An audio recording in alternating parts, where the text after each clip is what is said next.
Shalom, salam sejahtera buat kita semua. Perkenalkan, nama saya Triandriani Zebua. Saya teologi tingkat 2.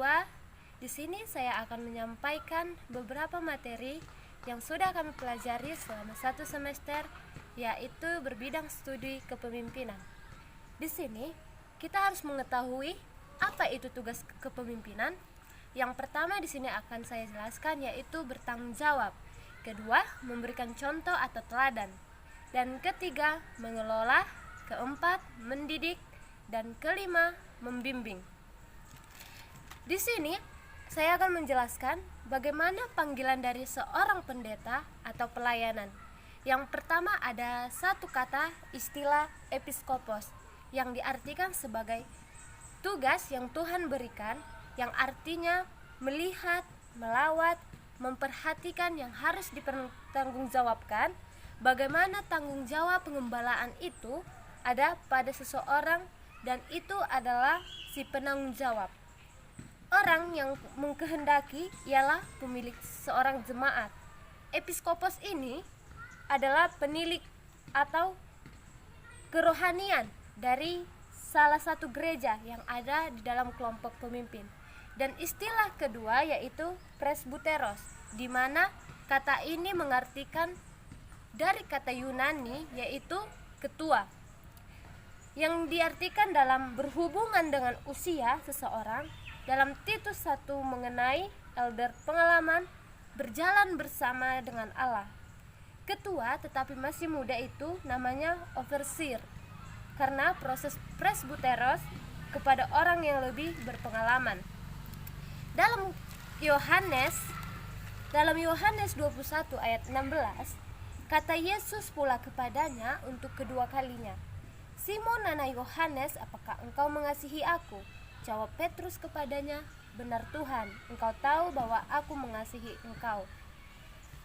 Di sini kita harus mengetahui apa saja tugas dari seorang pendeta, yaitu sebagai pelihat, kedua sebagai penatua, serta sebagai pendeta. Apa yang harus kita lakukan sebagai sifat ilahi dalam pelayanan?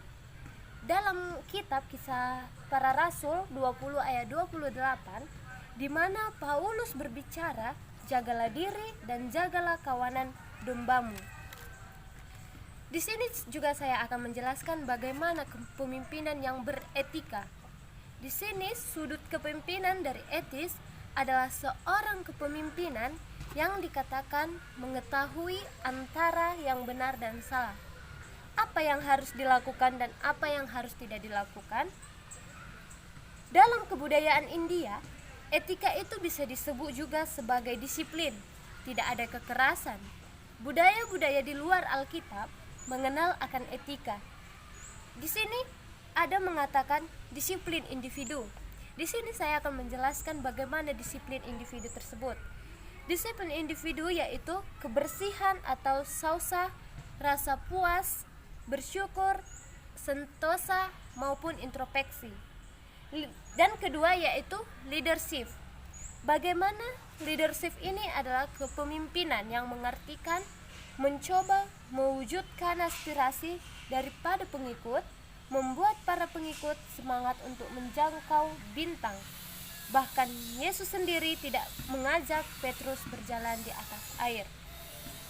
Pemimpin yang beretika itu melihat bahwa timnya itu bukan sekedar bawahan, tetapi teman sekerja yang berusaha menjadi suatu tujuan.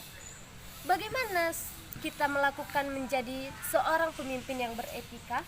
Yang pertama ialah kita harus tetap menjelaskan akan kasih Allah dalam kehidupan. Dan kedua, tetaplah kita selalu berbuat baik. Dan ketiga, kita harus sukses, tetap kerja keras. Keempat, berusaha untuk menjelaskan situasi kita serta bersahabat dengan sekeliling kita. Bagaimana kepemimpinan yang beretika itu berfokus kepada misi, bahkan tidak melenceng kepada karakter seorang pemimpin yang beretika. Di sini saya akan menjelaskan bagaimana kepemimpinan yang beretika, yaitu berfokus pada kesuksesan organisasi daripada keuntungan pribadi. Dan kedua, menemukan orang-orang yang dapat berkembang serta mau diperkembang. Dan ketiga, yaitu selalu membicarakan nilai-nilai luhur dan membuat mekanisme sehingga ia merupakan untuk memahami nilai-nilai dari orang lain. Cukup sekianlah materi yang bisa saya sampaikan. Kiranya Tuhan memberkati.